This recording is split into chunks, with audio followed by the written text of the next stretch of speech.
What does customer service look like when it's at its best? Well, I walked into a Dior store in Brisbane City and I learnt a few things about customer service, and I'd like to share this story with you today.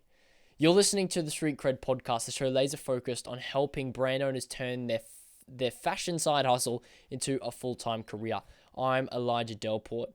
And this is Friday now. We've now done 5 days of daily podcasting, and this has been such a new and great and exciting experience. I loved just getting to share my thoughts from day to day, and I hope you've enjoyed it too. By the way, this podcast releases weekdays at 7 a.m. Australian Eastern Standard Time. So look, if you're wondering when the next one's coming out, on your way to work, it's a great opportunity to listen to this. Just 10 minutes of your time. So what happened? Well, I walked into a luxury Dior store because I was killing some time. I had ordered some fast food in the food court and I was waiting for it. It was peak hour, so it was about 30-minute wait. I thought, why not go and see what some of the pieces and what's going on in the store of the top of fashion. You know, up there with Louis Vuitton and I mean lots of other brands, you know, up there with Gucci is Dior.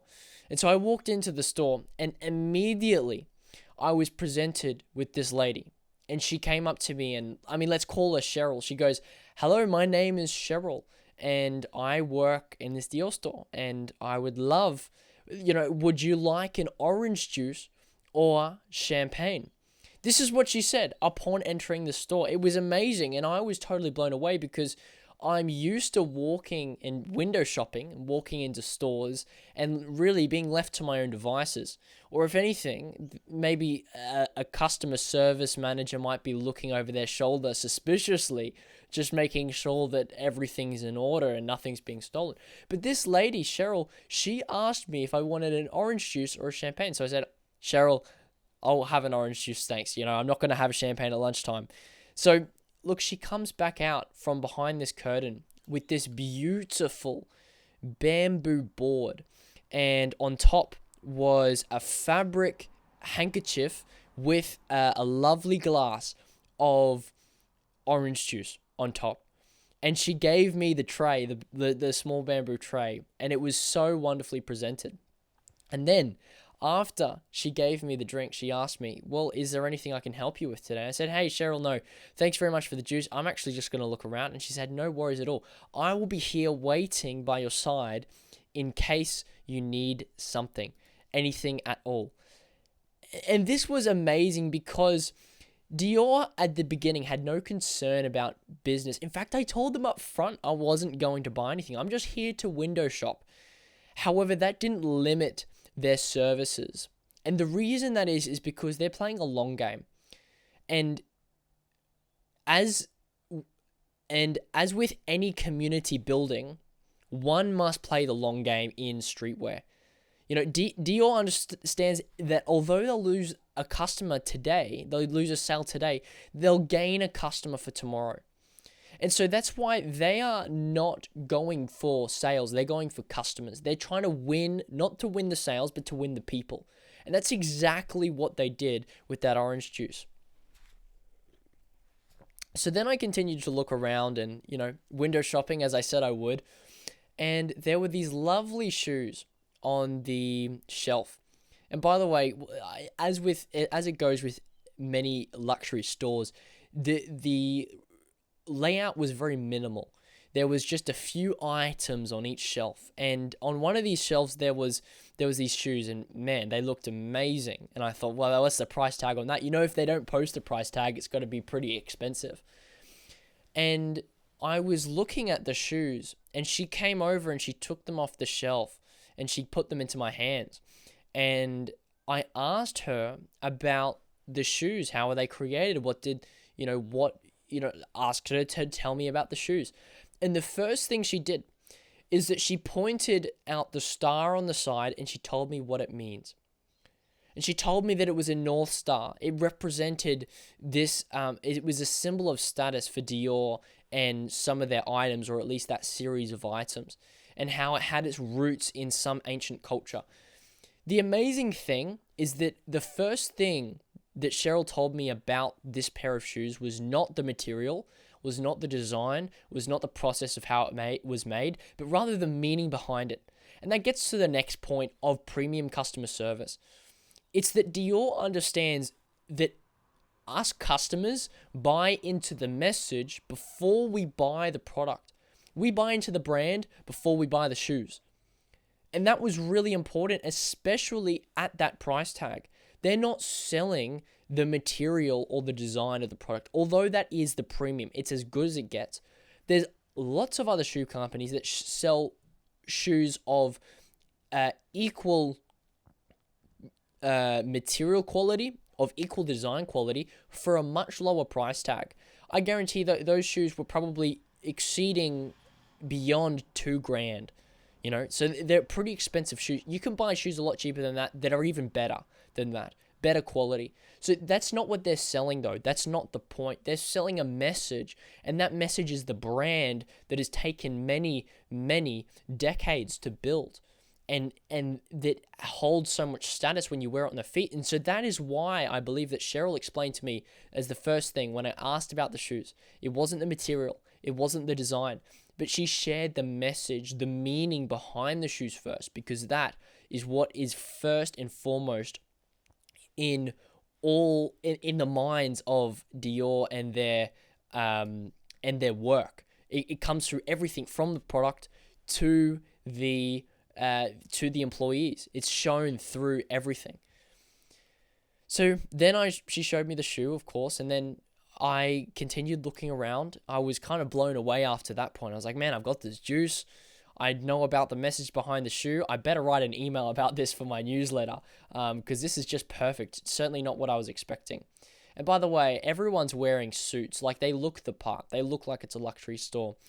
And Cheryl's still waiting by the side on standby just in case I need anything. She is literally my personal assistant for this shopping visit. Like, when another customer comes in the store, they have a different employee address that customer or help that customer. So every customer that walks into the store has their own personal customer service manager.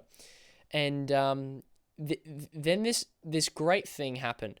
I saw one of the employees was working in on the other end of the store, and I walked past her, and she was leaning up against the wall, and I think she was kind of twiddling her thumbs. She didn't really have much to do. They have more feet on the floor than they're able. They always want to have more customer support people than they do have customers, and she was kind of waiting for the next person to come in or something. Then this man comes out from behind the same curtain as Cheryl did earlier with my juice. And he's wearing this suit. It's this beautiful Dior suit. Like, I haven't seen anything like it before. And he walks out. He means business, right? And he smells amazing. He's got some great fragrance on. And he walks up to the woman, his employee. He's clearly some manager or director of the store. And he very simply gestures with his hands for her to come up off the wall. And I saw this happen and unfold in front of my eyes. And my reflection from this moment was that there is a culture that is so strongly upheld in all areas of the business, in all areas of Dior. And even in how the body language of the employees and what they wear and how they speak, what they say first and what they say second. And the fact that Cheryl gives me the juice first and then asks, how can I help second? Or the fact that they don't make assumptions, that they assume every customer is able and ready to buy. They're not just, playing them off because they look young or because they look old or because they look casual or formal. And even with the employees who might be leaning on the wall. Now, what's amazing is that Dior didn't sell me that day. However, if I ever were to need, if I were ever to need a gift one day for my mother or for my father, for Mother's Day, for Father's Day, and there was a wallet and it was on access there, I'd buy Dior over Louis Vuitton or Gucci any day of the week. And the reason that is because they showed me who they were that day. They gained a customer. Even though they lost a sale that day, they gained a customer for tomorrow. And so as there is two attitudes to approach selling as a streetwear brand. You can either attract sales or attract customers. And I would suggest always attracting customers because the sales come from the customer. And one customer could represent many sales. And that's exactly what they're doing. And it means they're playing the long-term game, but that is what's required to build a community. And this was my experience in the Dior store. And I wanted to share it with you because maybe you've learned something today about luxury customer service, or maybe some ways that you can pimp up your customer service or the experience that a customer has with your brand, make it stick. You know, my experience with Dior stuck so much that I'm still telling this story even a year later. And that is something. That is really something. Because if people can talk about your store, well, you've got the best marketing there is. It's the word of mouth. So look, Brandon, thanks very much for listening to this episode. It's Friday. Have a fantastic weekend.